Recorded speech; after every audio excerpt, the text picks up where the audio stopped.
وبالتالي هناك أسماء أيضا حاضرة للسالمية: ناصر الصيعري، ماجد المحمد، مريد شكلام، محمود أوس، وعزان المقبول، ماجد إبراهيم، صاحب العبد الله، جاد الحسين، بالإضافة لحمد الربيعي وحمزة علي وأيضا حسن الراب. تشكيلة نادي نجران لمباراة اليوم. وأيضا في الجهة المقابلة السالمية في حراسة المرمى نواف المنصور، حماد العبيدلي، عمر ابو حمد، محمد بركات، ناصر جاسم العثمان، وعدي الصيفي، نايف زويد، فادي سرور، عبد الرزاق البطي، يوسف النشيط، وعبد الرحمن العوضي. تشكيلة نادي السالمية القادم من انتصار يوم امس. ايضا الانديه القطريه حققت انتصارين لخليطيات على حساب الشباب العماني هدفين مقابل هدف. وايضا استطاع نادي الخور الفوز على حساب الفريق العماني الاخر وهو نادي الاتحاد بنتيجه 3 أهداف نظيفه. هنا الكره ترسل الان بعد ذلك المحاوله لخارج ارضيه الملعب. لدينا نجران باللون الابيض والموشح بالخطوط الخضراء، السالمية باللون السماوي في مباراة اليوم. كرة عند اللاعب رقم 14 حماد العبيدلي، على طول يلعب له كرة في منتصف الملعب. محاولة ما زالت، وصلت باتجاه حمزة الدردور. كرة أيضا أمامية، ناصر الصيعري، حراسة مرمى في حراسة مرمى نجران ماجد المحمد كما ذكرت بالرقم 2 في خط الدفاع. ولدينا فريد في الدوري بالرقم 30 وفي هذه المباراة بالرقم 3. هنا خطأ يحتسب على فادي سرور، وأول انذار في الدقيقة الأولى من المباراة. انذار على حساب فادي سرور في اللقطة الماضية. نعم، نتيجة دخول قوي على اللاعب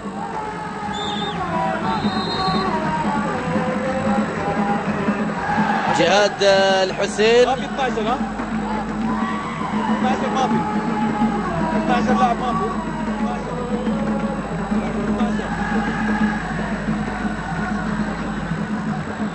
ساقط على أرضية الملعب. وهنا لدينا الصربي مايو دراج، الرجل الذي يقود نادي السالمية ونادي نجران نجران القادم من خسارة أمام الفيصلي، وبعد ذلك تعادل أمام الرائد في الأسبوع قبل الماضي وخسارة أمام الشباب. إذن يكتب سطرا ويمحو سطرا حقيقة أو يترك سطرا على مستوى الدوري، دوري زين هناك في المملكة العربية السعودية. وكرة رأسية والخطورة ما زالت، لكن نواف المنصور في المكان السليم في اللقطة الماضية. كرة ترسل أمامية، وبعد ذلك المحاولة لحارس المرمى ناصر الذي تصدى للكرة الماضية، وريد شكلام، ناصر الصيعري. ولدينا عدي الصيفي، كرة لخارج أرضية الملعب. 3 دقائق. نجران منطقة جميلة جدا تقع في جنوب المملكة العربية السعودية، وبالتالي عرف أبناء نجران بالعشق الكبير لعالم المستديرة وكرة القدم. ودائما حقيقة ما يحظى نادي نجران رغم أنه لا يقارن بالأندية الكبيرة على مستوى المملكة، لكن هناك عشق كبير من جانب جماهير نجران لكرة القدم وللفريق الذي يمثلهم في دوري زين. هنا كرة تعود والمحاولة في منتصف الملعب، لكن لحد الآن المباراة نقول عنها زين فوق الزين، والبداية جميلة. حذر من جانب السالمية ورغبة من جانب نجران. السالمية خارج القواعد، وبالتالي يأتون بانتصار ثمين من فم الأسد المحرق البحريني على مستوى هذه البطولة والمجموعة. الكرة في الجهة اليسرى، خذوهات خطيرة ما زالت، هنا تبعد لمصلحة السالمية الآن، لكنها تعود من محمود معاذ في الجهة اليمنى. فريد شكلام، فريد يقف على كرته، عائد الكرة لمصلحة محمود معاذ ولمصلحة نادي نجران. كرة معادة من عزان مقبول،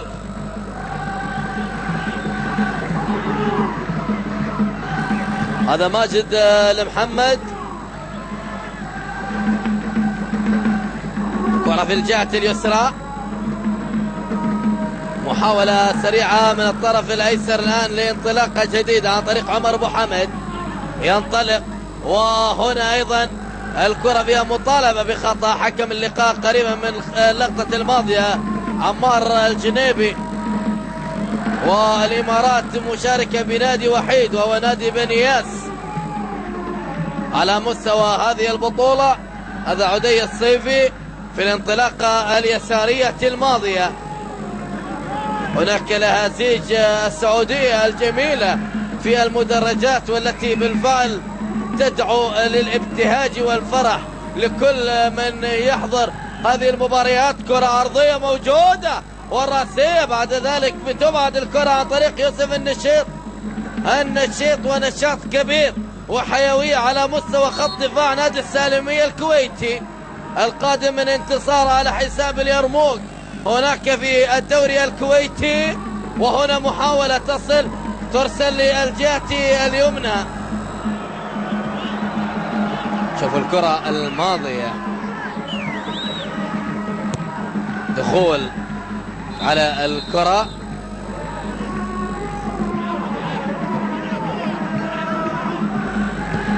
ميودراج باشيش الرجل الصربي الذي يقود نادي نجران في هذه البطولة، ونجران الذي أخذ على عاتق تمثيل المملكة العربية السعودية بعد اعتذار الاتحاد السعودي بالفعل في المشاركة في هذه البطولة الخليجية ومشاركة الأشقاء البطولة. يأتي حقيقة بوضعية جيدة جدا في أولى المباريات، وهناك ترقب لانطلاقة مشاركة نادي نجران السعودي. وهنا الكرة بتصل من جديد ماجد العبد الله أو صاحب العبد الله في اللقطة الماضية. هنا الكرة مرسلة في الجهة اليسرى، محاولة في منطقة الجزاء، وبرافو فريد شكلام، أخذ الكرة بطريقة سلسة ورائعة جدا. ولكن 7 دقائق تعدي مشاهدي الجزيرة الرياضية، يا من تتابعون وتشاهدون نجران والسالمية ضمن إطار البطولة الخليجية للأندية أبطال في البطولة رقم 27 بطولة سابقة. كرة لخارج أرضية الملعب، هذا واضح لدينا اللاعب عدي الصيفي.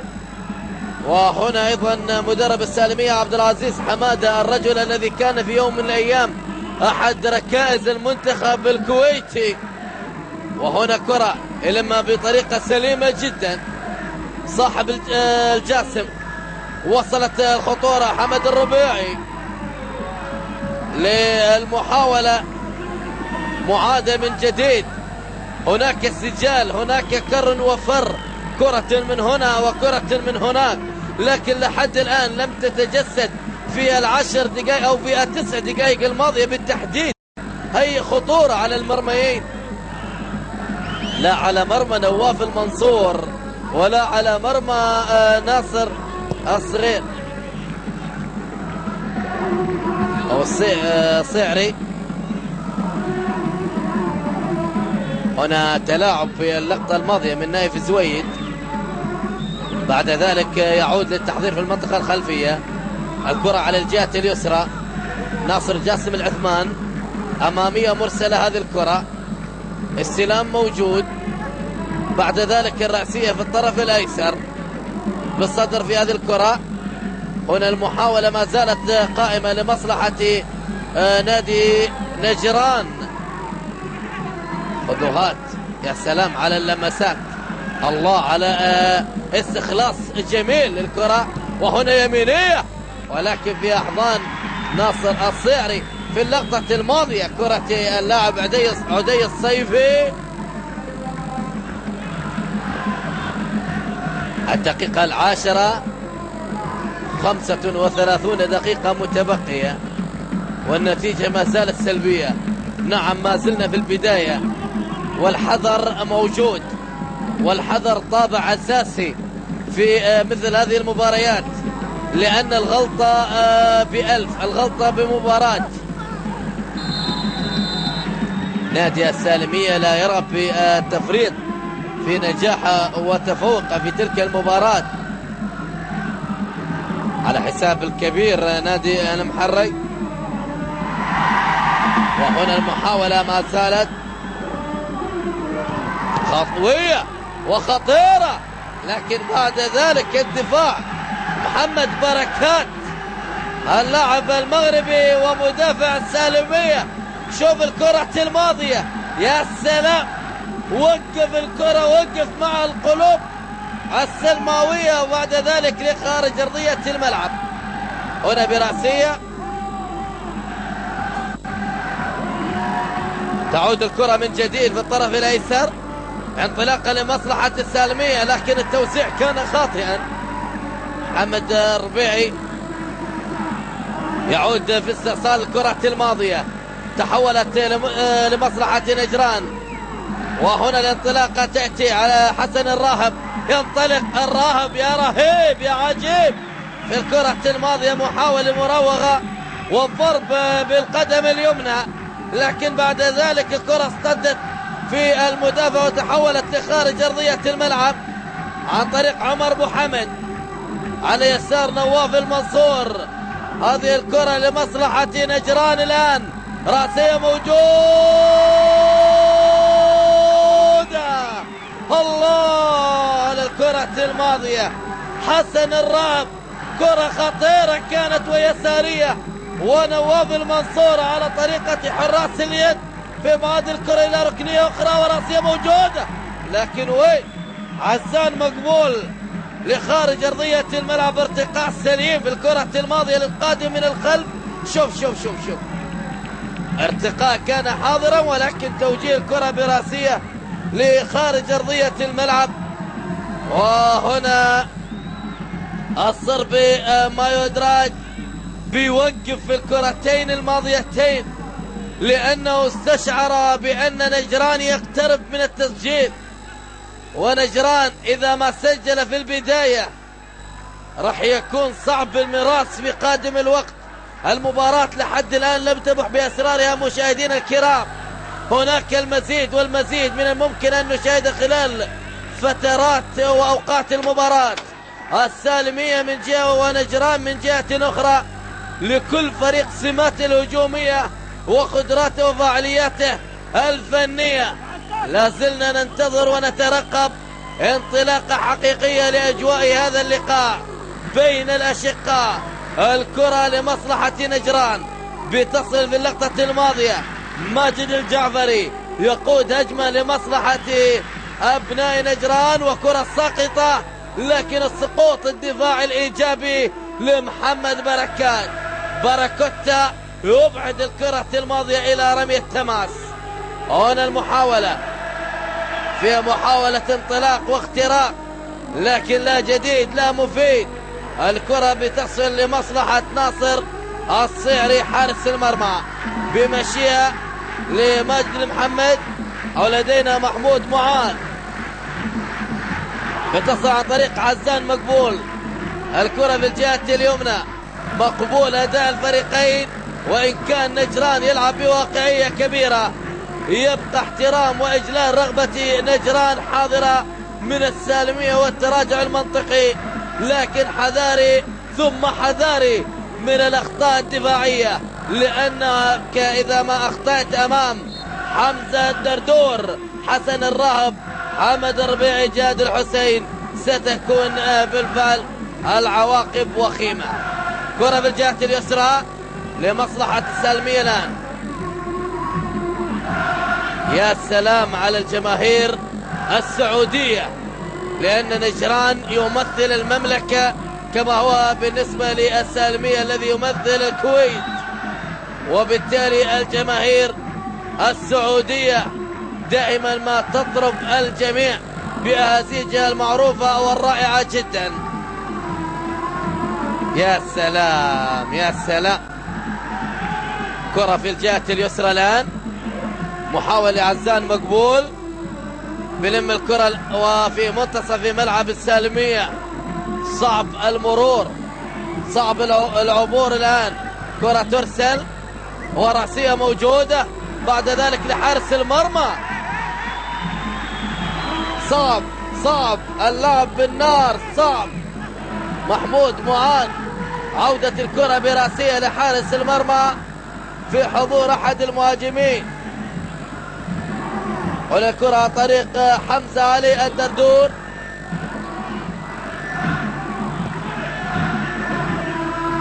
كرة مرسلة أمامية، والمحاولة ما زالت قائمة الآن.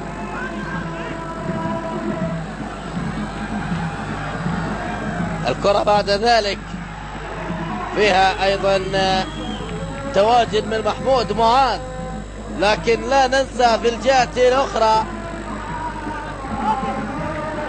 لدينا لاعب خطير أيضا على مستوى السالمية، عبد الرحمن العوضي، بعد سرور، عبد الرزاق البطي، يوسف النشيط، وعدي الصيفي. هنا رمية تماس عند عزان لحمد الربيعي. كرة في منتصف الملعب ومحاولة مرور من عدي الصيفي.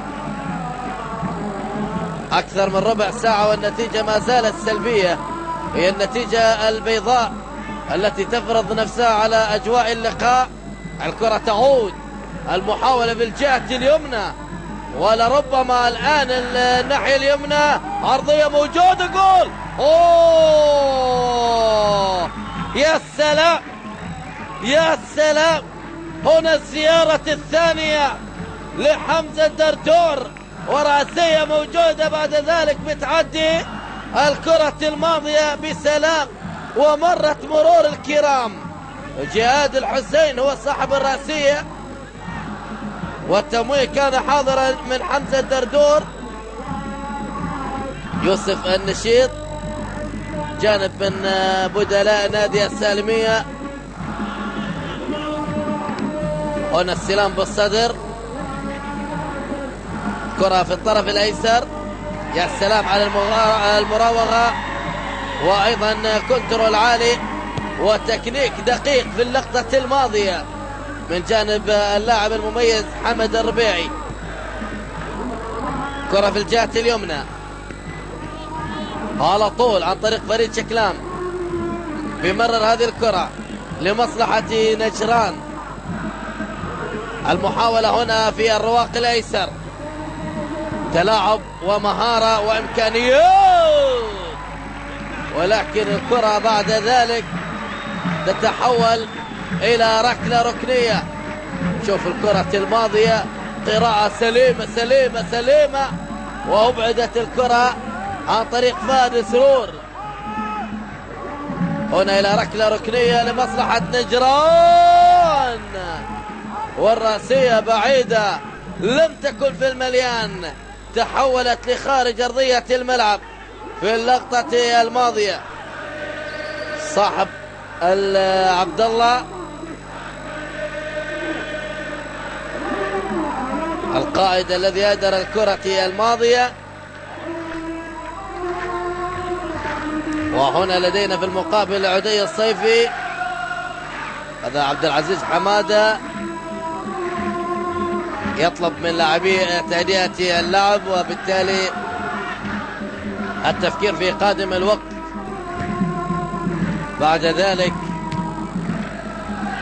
محاولة هنا، كرة اصطدت ولخارج أرضية الملعب. ناصر جاسم العثمان في مواجهة حمد الربيعي، وحمد اللاعب الذي يلعب في الطرف الأيسر بالنسبة لنادي نجران، هو لاعب مهاري وفي نفس الوقت يمتلك سرعة عالية، ودائما ما يعتمد على انطلاقاته الصربي مايو يدراي. كرة مرسلة أمامية ومحاولة تمويه في اللقطة الماضية هنا في الطرف الأيسر لمصلحة نادي النجران على رمية التماس.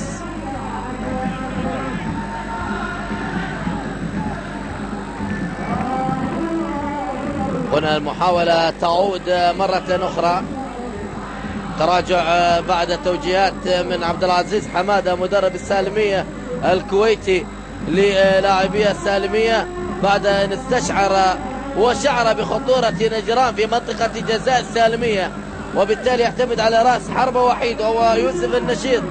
ويوسف من الأسماء السريعة على مستوى نادي السالمية، وبالتالي إذا ما أتى بتعادل أو بانتصار نادي السالمية من نجران من ملعب الأخدود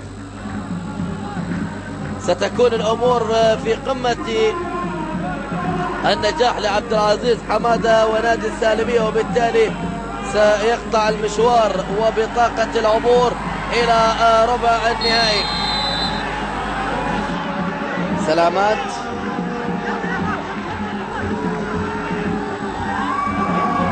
للاعب عدي الصيفي.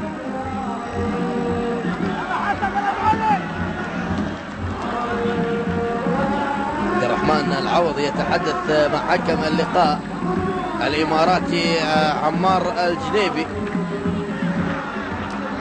شوف الكرة الماضية، سلامات لعدي الصيفي، يتلقى العلاج والتوجيهات كما ذكرت الآن، وبالفعل هذا التوقف يعتبر كتايم اوت او الوقت الذي يستطيع أن يتلاقط اللاعبين أنفاسهم.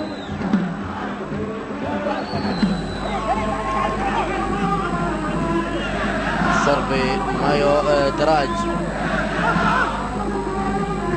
عموما خطأ لمصلحة السالمية. ناصر جاسم العثمان يلعب له كرة أمامية على مشارب منطقة الجزاء، بعد ذلك تتحول لمصلحة نجران في الطرف الأيمن عند اللاعب الذي يلعب بالقدم اليسرى.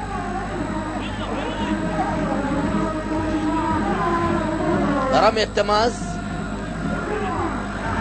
لماجد المحمد مقطوعة لمصلحة السالمية في منطقة الجزاء، ولكن تحولت إلى ركلة ركنية بعد ذلك الكرة الماضية.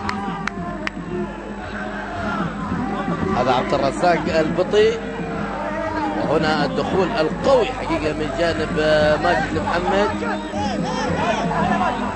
وهناك تراجع كبير للاعبي نجران لإبعاد الخطورة عن مرماهم، ولكن أيضا هناك رغبة كبيرة من جانب السالمية لانتزاع هدف في هذا التوقيت. راح يعطي ادفانتج كبير لمصلحة نادي السالمية. رأسية موجودة ولكنها دفاعية عن طريق عزان مقبول في اللقطة الماضية. هنا تصل لمصلحة نجران، انطلاقة سريعة. جهاد الحسين، جهاد يجاهد من أجل الوصول للمرمى. الله يا حمزة الدردور، وحلوة من نواف المنصور. حمزة الدردور باليمين ونواف المنصور يبعد الكرة إلى ركلة ركنية. الركنية تتنفذ سريعة، والمحاولة معادة مرة أخرى لمصلحة نادي نجران. هنا في الطرف الأيسر انطلاقة ما زالت مستمرة لمصلحة السالمية. حماد العبيدلي الكرة أيضا تصل برعونة كبيرة لدفاع نادي نجران في اللقطة الماضية. وهنا الكرة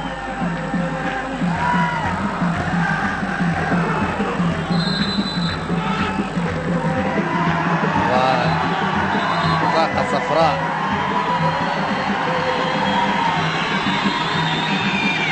عماد العبيدلي يتلقى البطاقة الصفراء. سلامات لمحمد بركات. هناك أيضا بطاقة صفراء وجهت لفهد سرور في أول دقيقة. عماد العبيدلي الآن في الدقيقة رقم 24 من عمر المباراة.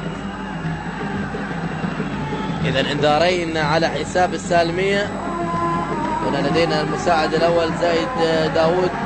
جاسم العلي هو مساعد ثاني، وعبد الله الهاجري حكم القطر وحكم الرابع. يا سلام يا سلام. هناك اعتذار من حسن، أو نعم من حسن الراهب من جانب اللاعب محمد.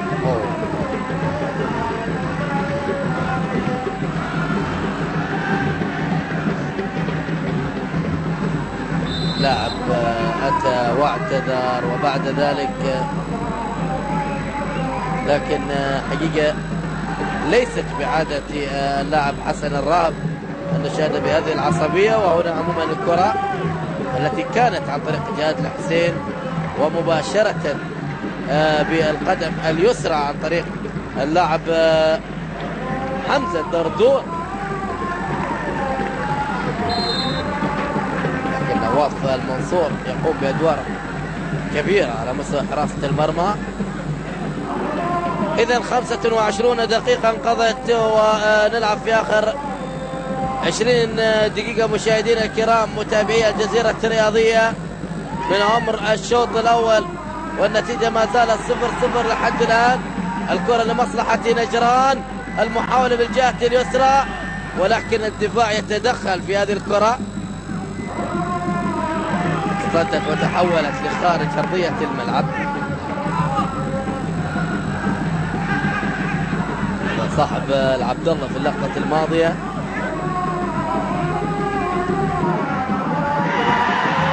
وهنا أيضا كرة فيها خطورة من جهة الحسين، تمريرة رائعة وصلت لصاحب العبد الله، بعد ذلك في الجهة اليمنى. يا سلام، تسديدة قوية جدا من ماجد الجعفري، يمينية قوية في اللقطة الماضية. ماجد الجعفري بكرة يمينية لكن وين لخارج أرضية الملعب، تحولت ولركلة مرمى لمصلحة السالمية.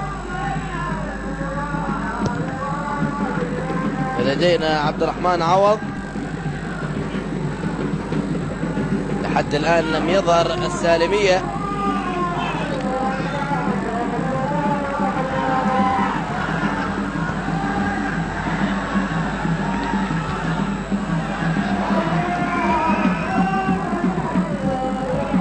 كرة سريعة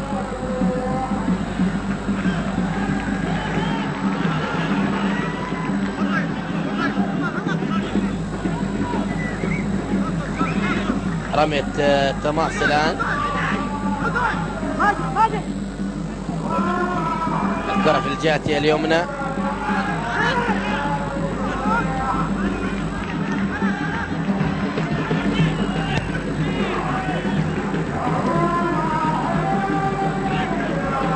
الكرة بعد ذلك في الجهة اليسرى.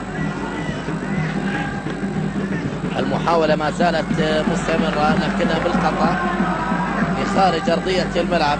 عدي الصيفي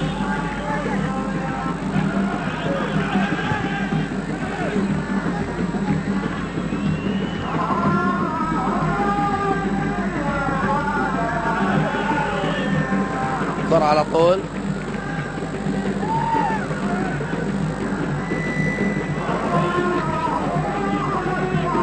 وأنا المحاولة من الجهة اليمنى لمصلحة نادي نجران. بعد ذلك الكرة تبعد ومعادة من جديد. على مستوى الدفاع وصلت للاعب فريد شكلام. تحضير في المنطقة الخلفية. نجران في ضغط متواصل، وفي الجهة الأخرى نشاهد ارتداد دفاعي للسالمية. نصف ساعة بتعدي والنتيجة ما زالت سلبية. خطورة اي نعم موجودة، أكثر من كرة لاحت في الأفق بفرص كبيرة لمصلحة نجران، لكنهم لم يسجلون لحد الآن. يحاولون في منطقة الجزاء. هنا الترويض لهذه الكرة. هل تأتي العرضية؟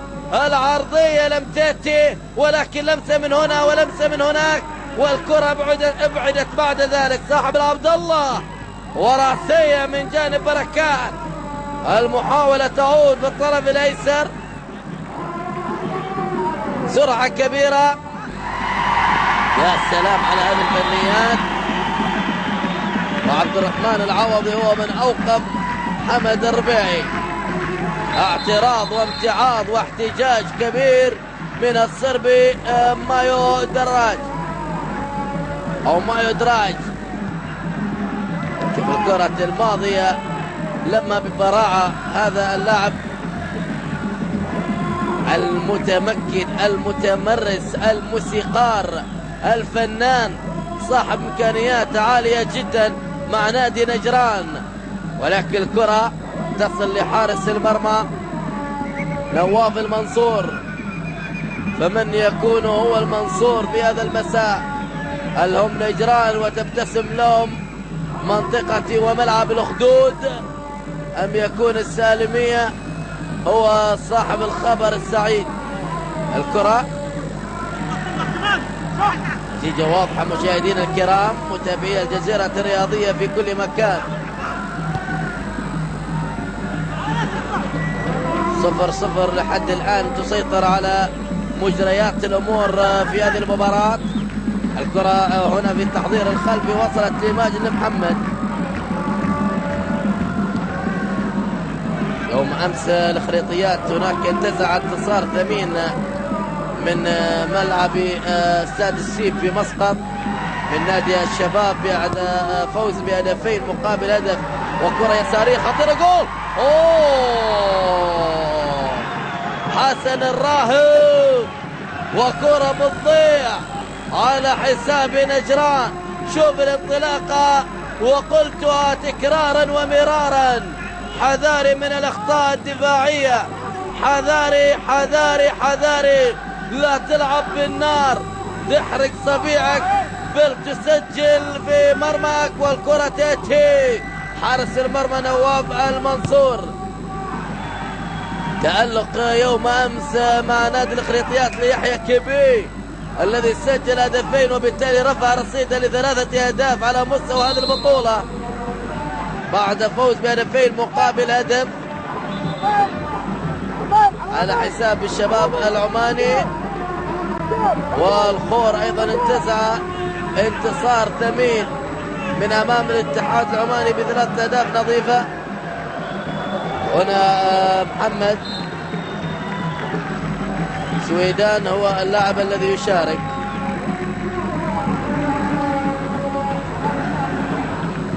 محمد سويدان هو اللاعب الذي يشارك الآن.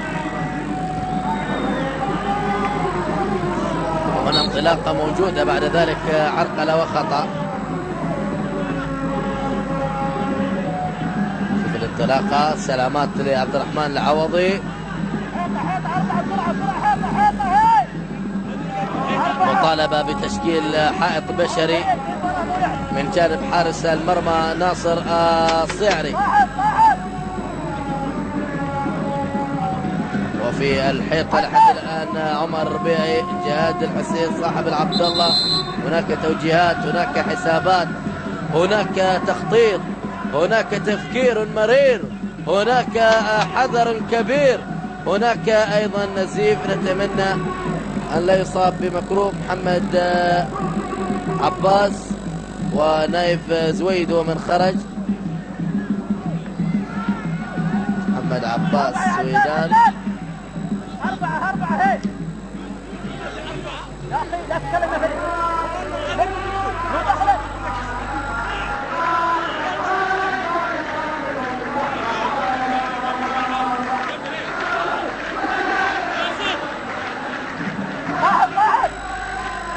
هنا أيضا المحاولة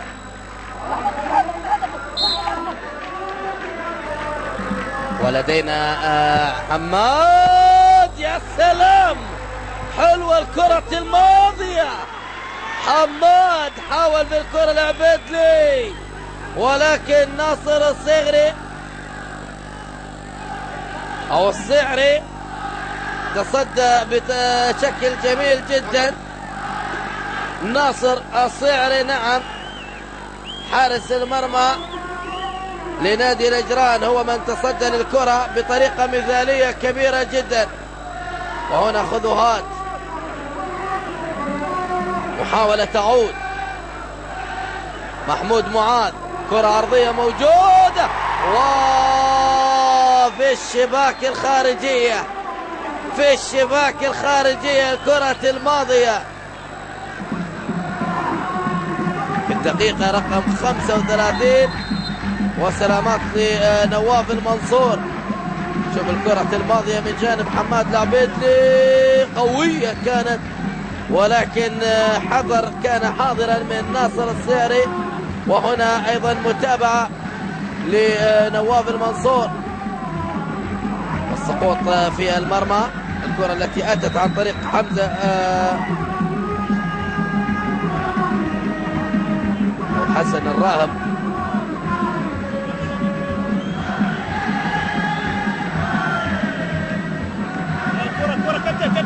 قام بالسلامة نواف المنصور.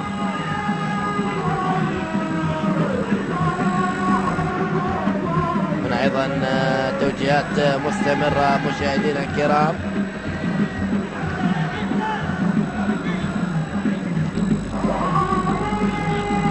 هذا عودي الصيفي،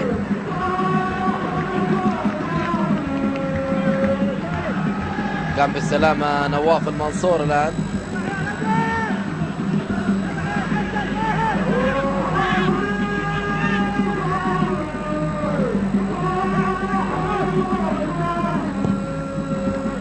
كرة على طول ترسل أمامية برأس الآن. محاولة في منتصف الملعب، شاهدنا هجمة من هنا وهجمة من هناك. إذن بالفعل تقاسم الخطورة موجودا في المباراة، وإن كان نجران هو الأفضل بالنسبة للاستحواذ في 35 دقيقة الماضية. هنا تعود الكرة من جديد لمصلحة نجران. محمد عباس ولخارج أرضية الملعب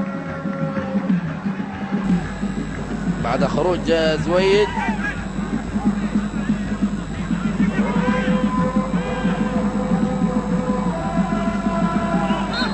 والسالمية الذي كان يلعب الهداف الكويتي الكبير جاسم الهويدي وبشار عبد الله وغيرهم من الأسماء.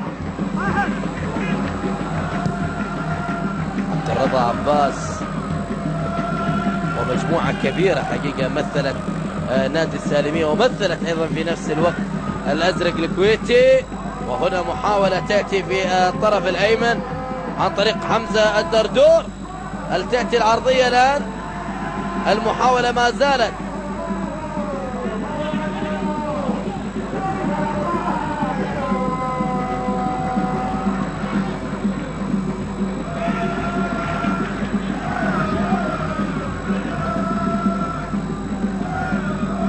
كرة لخارج أرضية الملعب في اللقطة الماضية.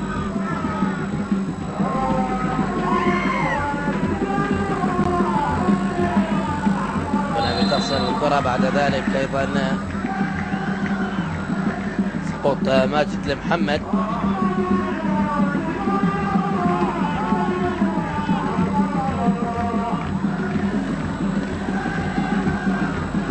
الكرة بعد ذلك تصل لحمد الربيعي، والمحاولة فيها خطوات ويبدو بأنها ستكون خطيرة، وتدخل دفاعي جميل في اللقطة الماضية من جانب محمد بركات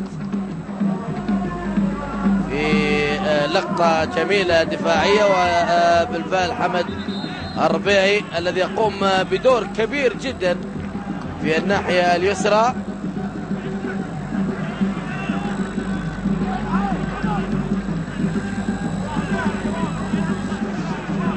هنا أيضا سيتلقى العلاج لاعب حمد الربيعي، والكرة فيها عرضية، هنا استلام، جول، ممكن جول، وجول. أوه،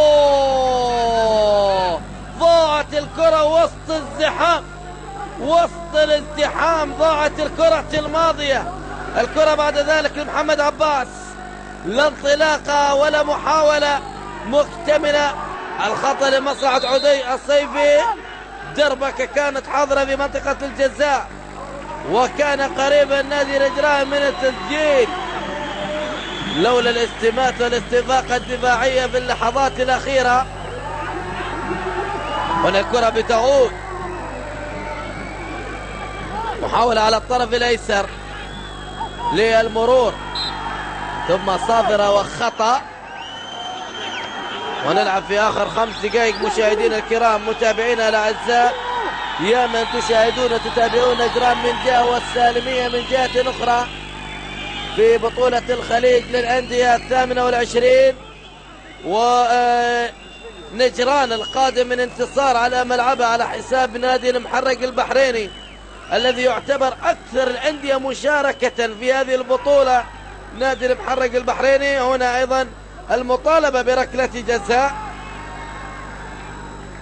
والكرة ما زالت لمصلحة نجران، لكن برافو، انطلاقة رائعة جدا لمصلحة السالمية. سقوط عدي الصيفي،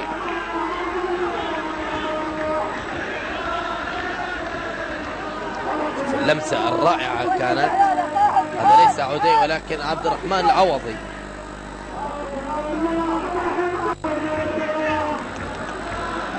ملعب نادي الخدود ومنطقة الخدود منطقة أثرية، منطقة قديمة أزليا. التاريخ ضرب بجذوره في الجنوب، هناك حيث الأجواء الرائعة جدا في نجران وفي مناطق الجنوب من المملكة العربية السعودية. ولكن هناك كرة الآن لمصلحة السالمية خطيرة، ربما أقولها ربما، لأن الدفاع متمكن ومتمركز وبالفعل متراجع من أجل إبعاد هذه الكرة بناء هجمة مرتدة. ولدينا 3 دقائق متبقية على مستوى الوقت الأصلي. الكرة فيها انطلاقة لمصلحة نجران الآن، ترسل عن طريق جاد الحسين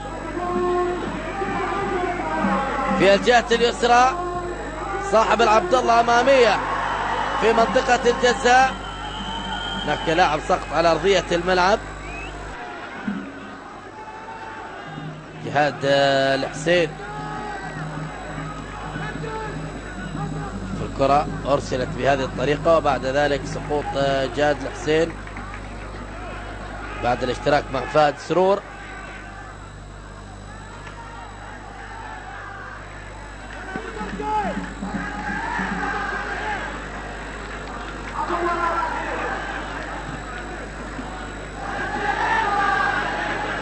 كرة لخارج أرضية الملعب في اللقطة الماضية، تعاد لمصلحة السالمية بعد أن أخرج لاعب السالمية ناصر جاسم الكرة لإتاحة فرصة لعلاج جهاد الحسين. ثم هنا تتحول إلى جانبية أخرى.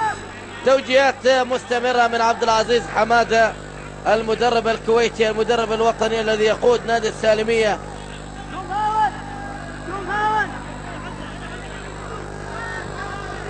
كرة بتعود،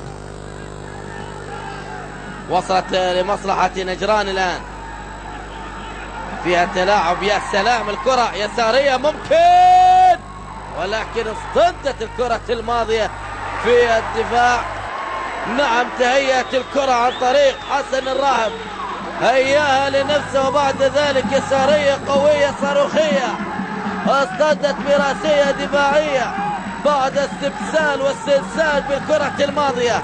ركنية الآن، وحارس المرمى يبعد الكرة الماضية. عدي الصيفي، انطلاقة لمصلحة السالمية، اختراق ممكن مراوغة على الطرف اليمين، يعدي من الأول، يمرر هذه الكرة ولكن بالخطأ، وصلت لصاحب العبد الله، يقود الهجمة صاحب العبد الله بعد حارس المرمى. الشوط الأول الذي بدأ يلفظ أنفاسه الأخيرة ونلعب في الأمتار الأخيرة.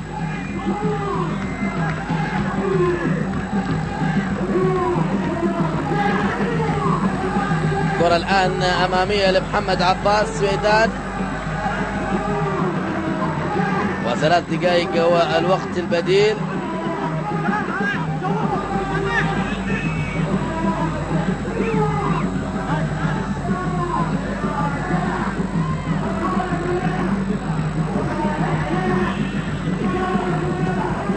إشارة من جانب حكم اللقاء عمار الجنيبي.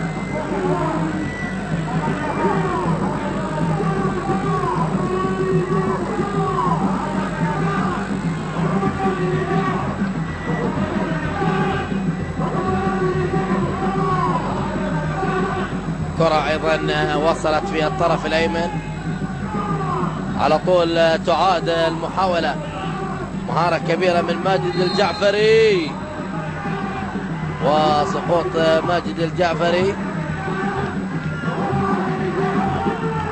خطأ بالإعادة لدينا، سقوط ماجد الجعفري. الكرة ما زالت لمصلحة نجران، يقودون هجمة جهاد الحسين وسط الزحام، وخطأ لجهاد الحسين، خطأ في مكان سليم، في مكان جميل، في مكان يحتاج لقناص. إذا لربما يقترب الهدف الأول في الأمتار الأخيرة. هكذا الطموحات، هكذا الدعوات، هكذا الرغبات، هكذا الأمنيات لأبناء نجران ولكل أبناء المملكة.